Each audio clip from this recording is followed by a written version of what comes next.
Everyone, welcome back to my YouTube channel prep with. So आज हम करेंगे maths का क्लास 10th एनसीईआरटी एग्जाम्पलर की एक्सरसाइज 1.1। सो स्टार्ट करते हैं हम फर्स्ट क्वेश्चन से। फर्स्ट क्वेश्चन हमारे पास क्या है? For some integer m every integer is of the form.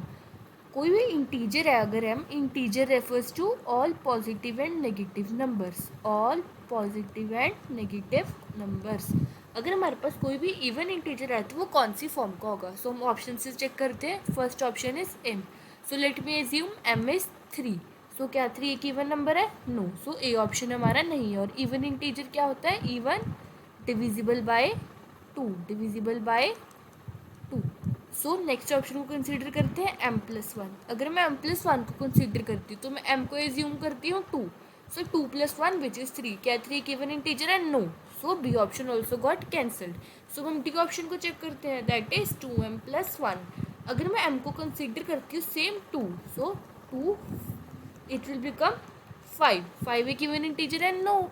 So c option is a correct option which is 2m। Because अगर m कोई भी वैल्यू हो, m अगर हमारे पास 100 भी है तो 200 इज इवन। अगर हम हमारे पास 5 है और नंबर है तो 2 5 10 विच इज इवन इंटीजर। सो कोई भी नंबर को अगर हम 2 से मल्टीप्लाई कर देते हैं it will always become an even integer. So c option is a correct option.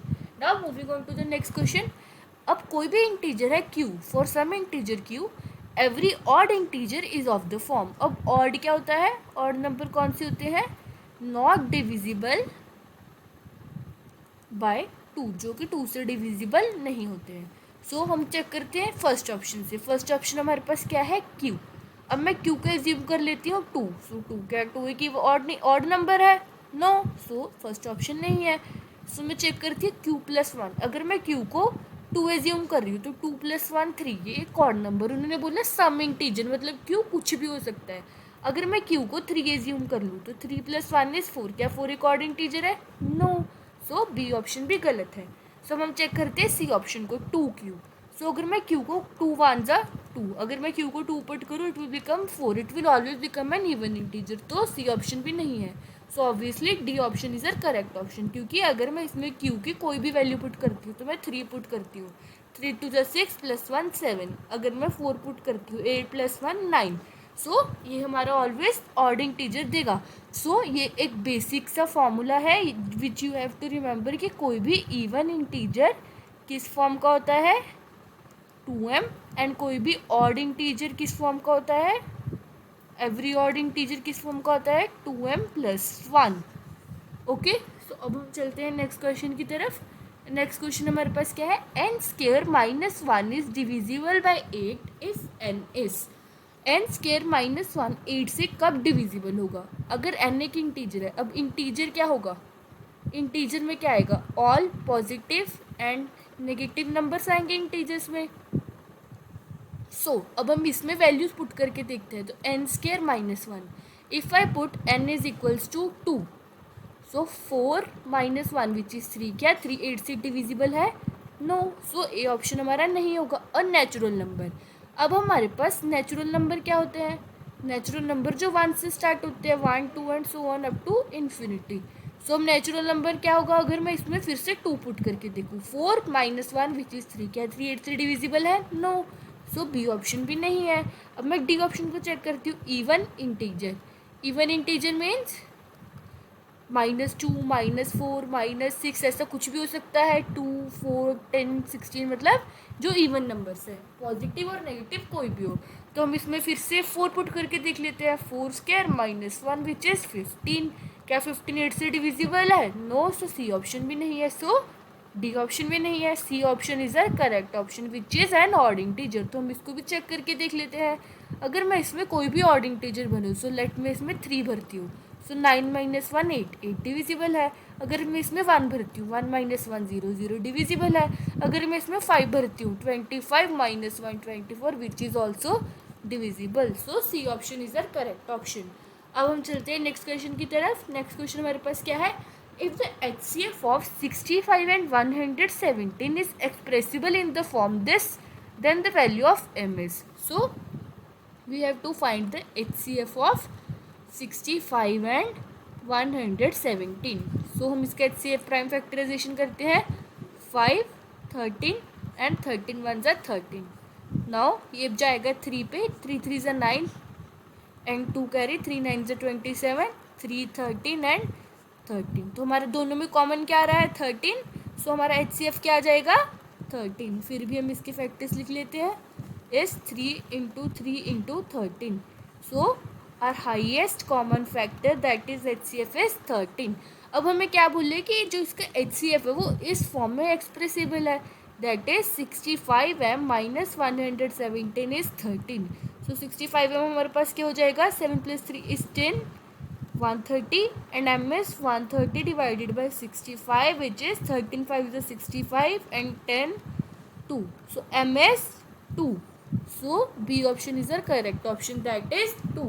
अब हम नेक्स्ट क्वेश्चन देखते हैं। नेक्स्ट क्वेश्चन हमारे पास क्या है, the largest number which divides 70 and 125 leaving remainder 5 and 8 respectively. Largest number means we have to find the HCF. Okay, 70 and 125 और reminder क्या बच रहा है 5, तो हम 70 में से 5 को माइनस कर देंगे विच इज 65। 125 का रिमाइंडर क्या बच रहा है 8, 125 में से 8 को माइनस कर देंगे that is 117। So we have to find the HCF of 65 and 117 जो कि हमने अभी फाइंड करा which comes out to be 13। So A option is our correct option which is 13। Now moving on to the next question. अब हम next question देखते हैं। If two positive integers a and b are written as, अगर हम a को लिख सकते हैं x³ y² और b को क्या लिख सकते हैं xy³ और x और y क्या है प्राइम नंबर से, x और y क्या है प्राइम नंबर से, then HCF of a and b is, we have to find the HCF of a and b। सो देखो HCF का मतलब तो होता है highest common factor, but here is a trick. जब भी HCF आए we have to find the lowest power in दो। देखो एक इसमें x है एक y है, और जब भी प्राइम नंबर हो ये ट्रिक तभी वैलिड होगी। x³ है यहाँ पे एक x है, सो x की लोएस्ट पावर क्या है 1, so here it will become 1, and y की लोएस्ट पावर क्या है y² xy²। सो HCF हमारा क्या हो जाएगा xy²। So B option is a correct option. Similar इसका नेक्स्ट क्वेश्चन हम देखते हैं। अगर हमारे पास P है AB² और Q क्या है AQB, अब हमें इसका LCM फाइंड करना है, और P और Q प्राइम है, P और Q प्राइम है, ये ट्रिक तभी वैलिड होगी जब प्राइम है। तो LCM में क्या होगा दोनों की हाईएस्ट पावर, इन दोनों में से A की हाईएस्ट पावर क्या है 3, B की हाईएस्ट पावर क्या है 2। सो C option is the correct option, that is A³ B²। Now अब हम चलते हैं नेक्स्ट क्वेश्चन की तरफ। नेक्स्ट क्वेश्चन हमारे पास क्या है, the product of non zero rational and an irrational number is. अब अगर हम जीरो के अलावा कोई भी नंबर से इरेशनल नंबर को मल्टीप्लाई करेंगे answer will always be an irrational, answer will always be an irrational. So A option is our correct option. अब हम नेक्स्ट क्वेश्चन की तरफ चलते हैं। The least number that is divisible by all the numbers 1 to 10 both inclusive is. So हमें क्या find करना है, least number means LCM of एक ऐसा नंबर फाइंड करना है जो 1 to 10 सबको डिविजिबल हो।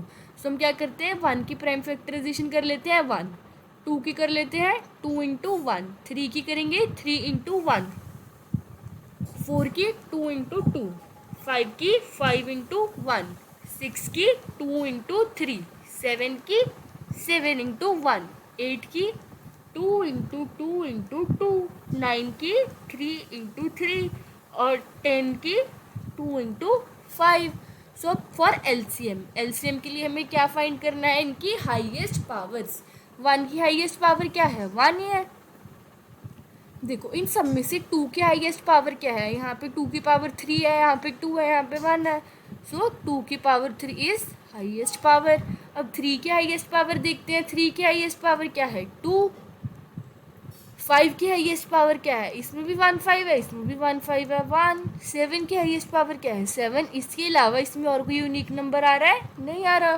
सो अब हम इसको मल्टीप्लाई कर देते हैं, इसको मल्टीप्लाई करेंगे तो क्या आएगा 1 into 8 into 9 into 35, that is 72 into 35, 72 into 35 is 5 2 10, 35 and 36, 6 6 12, 5. So the least number which will be divisible by all the numbers from 1 to 10 is D option, that is 2520. So अब हम चलते हैं नेक्स्ट क्वेश्चन की ओर. Next question क्या है? The decimal expansion of the rational number 14587 divided by 1250 will terminate after. So सबसे पहले हम क्या करते हैं? 1250 की प्राइम फैक्टराइजेशन करते हैं. 2 5 10, sorry 2 6 12, 2 2 4, 2 5 10.